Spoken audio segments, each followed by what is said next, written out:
Ponto de partida para a análise com a ajuda do Miguel Azevedo, jornalista, e Álvaro Costa, jornalista da cultura pop. Boa noite aos dois e bem-vindos. Álvaro, começo por si. O que é que torna Bonnie Tyler uma artista única na história da pop e do rock? Há pouco ouvimos números, mas o que a torna incrível é uma história que tenho a certeza terá uma biopic. Ela nasceu Gaynor Hopkins, era o nome dela, no país de Gales, digamos, numa comunidade mineira, tal como Tom Jones, por exemplo. Depois muda de nome para Shireen Davis.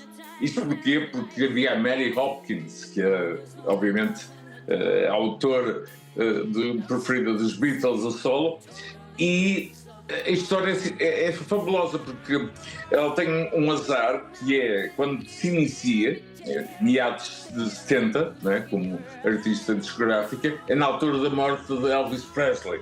Ela fazia parte da editora do King, a RCA. E isso provocou, digamos, alguns problemas na altura. Era importante, digamos, a indústria discográfica. Há pouco ouvimos o número de visualizações e o avanço que os singles dela são dos mais vendidos da história da cultura pop e atingem, ainda hoje, mais de 100 milhões de unidades. Deixa-me, portanto, deste início, uma história, eu diria, um conto de fadas. Provavelmente nasceu num meio humilde, num país de Gales. Recordo também Tom Jones e Shirley Bassey, e portanto é uma história incrível que vai ter tempo de dar, já lá chegaremos, nos anos 80, com Gene Steinman, produtor de Meat Loaf e evidentemente de Total Eclipse of the Heart.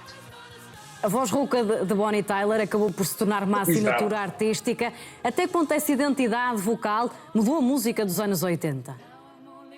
Olha, ela tinha uma voz como, e traduzindo do inglês, gravilha, não é?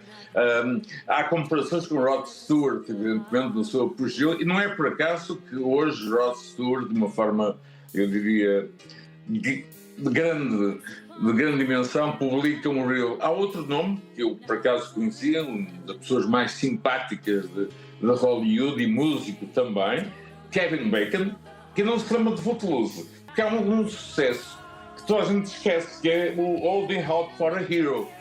Obviamente os outros dois anteriores foram de tal maneira fenomenais que abafaram uma carreira que vai ter outras dimensões. Eu por acaso consegui vê-la ao vivo em Londres, em 88, e ela era a dama do rock. Ela foi depois condecorada por Sua Majestade e era uma lady rock, digamos assim. Os êxitos foram uma bênção, não é evidente, mas de alguma forma esconderam uma artista que realmente tinha uma crueza. Essa voz de gravilha, se vou terminar, foi obtida por teimosia. Ela cantou contra as ordens, enfim, do seu médico. Isso provocou exatamente esta voz ímpar e única que nós portugueses bem conhecemos.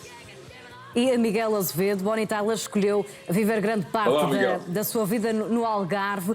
De que forma isso aproximou também a artista do povo português? Olha, eu tive a oportunidade de entrevistar a Bonnie em 2021, a propósito do último disco de originais, e foi precisamente em 2020, por alturas de 2020, que ela começou a ter uma relação mais permanente com Portugal. Isto por uma casualidade do Covid. Ela estava em Portugal quando se deu o confinamento, e ela foi obrigada, portanto, a ficar em Albufeira, na casa de Albufeira, mais tempo.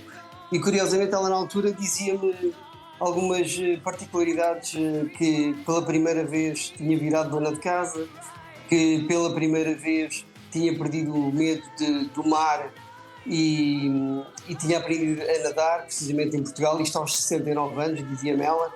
E portanto tudo isto aproximou muito de Portugal e dos fãs portugueses. Eu perguntava-lhe, também já sabe falar alguma coisa em português, e ela dizia-me não, porque as pessoas são tão simpáticas comigo que fazem questão de falar comigo em inglês, portanto eu ainda não aprendi uma única palavra. Mas esta relação com Portugal começou nos anos 70, ainda no final dos anos 70. Ela veio a Portugal gravar um disco, na altura apaixonou-se por Valde Lobo, julgo que adquiriu mesmo lá uma casa, e depois apaixonou-se por Portugal, foi ficando, ela comprou várias propriedades em todo o mundo, mas era em Portugal que ela dizia que gostava de estar e era aqui ultimamente que ela passava mais tempo. E essa simpatia foi comprovada por quem convivia com ela, que a descrevia como uma pessoa muito simples, que falava com toda a gente, que passava até nas ruas. Álvaro falava há pouco do Total Eclipse of the Heart, que continua a atravessar gerações. Porque é que esta canção nunca desapareceu da cultura popular? Nunca. E foi criada, produzida por Gene Steinman, talvez se lembrem dos Meat Loaf, e teve como músicos membros da E Street Band, Bruce Springsteen, e um grande guitarrista chamado Rick Derringer. Eu queria voltar só um bocadinho atrás em relação à notícia de hoje. Foi recebida com alguma surpresa por muita gente, por muitos mídia, inclusive por artistas. A notícia diz surpreendentemente. Porquê? Porque nós portugueses olhávamos para Bonnie Tyler como, enfim, um dos nossos, não é? Como o começo explicava há bocado, era alguém que nós considerávamos já portuguesa, pelo menos de coração. E, portanto, a notícia do internamento, e eu recordo que o último concerto acontece é curioso que ela nunca teve muito sucesso em Inglaterra, isso é curioso. Acontece no Shepherd's Bush, num teatro que conheço muito bem, em março deste ano. E como ouvimos há pouco, ela tinha já uma turnê. Ela era um animal de palco, ela estava constantemente em turnês. Na América, como eu disse, não teve muito sucesso, e aí tocava mais em casinos, em Las Vegas. Não era uma artista tão popular como era, por exemplo, no país que também recebeu, do ponto de vista criativo, que é a Alemanha. Ela tocou mais de 200 vezes na Alemanha e não tocava só os êxitos que nós conhecemos. Ela tocava uma canção, Have You Ever Seen the Rain? Dos Creedence Clearwater Revival, que é a sua terceira canção mais cantada, mais de 200 vezes em turnês. E, portanto, espero que a partir de agora, enfim, por este motivo triste, embora nós portugueses soubéssemos de antemão que a situação clínica era grave, espero que possam ouvir os álbuns anteriores e posteriores. Há pouco falava-se isso mesmo, ela tinha já um single novo, se não estou a erro. Os sucessos, como eu disse há pouco, abafaram muito mais. Ela tem canções em francês, com versões de sucesso. Então tem uma carreira incrível que começa nos anos 60 e termina agora, e como ouvimos há pouco, ela iria entrar de novo em turnê. Ela estava sempre em palco. O palco era, de facto, a sua razão principal de existir. Estava, aliás, agendada uma digressão que começaria por Malta, que infelizmente acabou por não acontecer. Miguel Azevedo, o que é que explica que Bonnie Tyler continua a ser notícia junto de várias gerações, mesmo depois do auge da sua carreira? A Bonnie Tyler vem de um período muito glamouroso da música, no final dos anos 70, que depois entra pelos anos 80. Os anos 70 é o período áudio do chamado glam rock, e depois ali no final dos anos 70 apanha a era do disco, e ali os anos 80 apanham muitos resquícios do que foi o glam rock. E ela, acho que as canções tinham tempo e espaço para brilhar, e eram canções que se tornaram intemporais também por causa disso, e que ainda hoje são recordadas. Eu não tenho dúvida que daqui a 30, 40 ou 50 anos toda a gente vai continuar a cantar as canções da Bonnie Tyler, porque ela de facto tinha também esta característica. Ela tinha uma voz muito peculiar e uma voz facilmente identificável, e não são muitos as artistas, talvez a Tina Turner, a Kim Carnes, se calhar a Nina Simone, a Aretha Franklin, a Whitney Houston, e portanto ela tinha este timbre que o Álvaro falava há pouco, que surgiu por acaso, por acidente, mas que a aproximou muito. Este tom rouco acabou por aproximá-la muito do rock, tornou uma mulher do rock. Aliás, o Álvaro também falava do Kevin Bacon, que a recordava hoje, e ele dizia, se nós nos lembramos, o tema que ela cantava, o Holding Out for a Hero, era do filme Footloose, e ele mesmo dizia, eu não imagino aquele filme sem a voz da Bonnie Tyler. E portanto isto vai atravessando gerações, porque de facto são canções intemporais, são canções muito orgulhosas, são canções com muito glamour.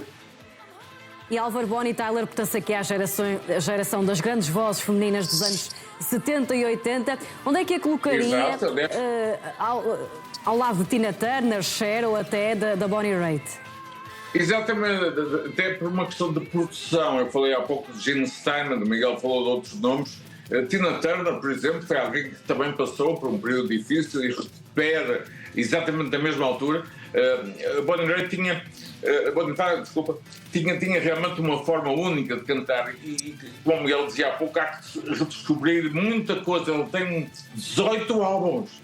Não tem 2, não 3, 18, tem 86 singles, se não estou errado. E há pouco referimos os dois, o Kevin Bacon, pessoa que eu conheci, uma simpatia, aliás, faz música também, com os Bacon Brothers, e foi dos primeiros a homenagear. E também recomendo ao auditório da Now o Rod Stewart, que colocou um reel há poucas horas, homenageando uma voz com a qual os dois brincavam um pouco, porque de alguma forma semelhantes.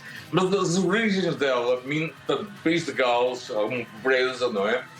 Olha, Shirley Bassey, também outro nome do País de Gales. E há outro aspecto, que é, alguém um dia irá escrever um livro sobre a música rock do Algarve, os Kinks, George Michael, Cliff Richard e tantos outros. O Algarve tem uma posição óbvia no mundo da cultura pop e espero que alguém tenha essa ideia de resumir tudo o que se passou no Algarve com estes nomes e, de facto, como ouvimos há pouco, ela acabou por se tornar uma residente do nosso país e volto a insistir, a notícia foi recebida mundialmente com alguma surpresa. Para nós não foi, tínhamos esta notícia, não passou, digamos, em todos os mídias do mundo. O último concerto, como eu disse, foi em março e foi aí que aconteceram os primeiros sinais da doença, que se tornou fatal, e portanto o estado dela não era muito conhecido em todo o mundo e nós portugueses sentimos esta partida, como eu costumo dizer, uma expressão que eu uso, o comboio do Big Adiós, mas será eterna, até porque na Terra haverá sempre eclipses, não é, Miguel e Bruno? E muitas pessoas celebram os eclipses com Total Eclipse of the Heart. Bonnie Tyler, que deixa aqui um grande legado. Álvaro Costa, Miguel Azevedo, obrigado aos dois e uma boa noite. Obrigado, boa noite. Obrigado.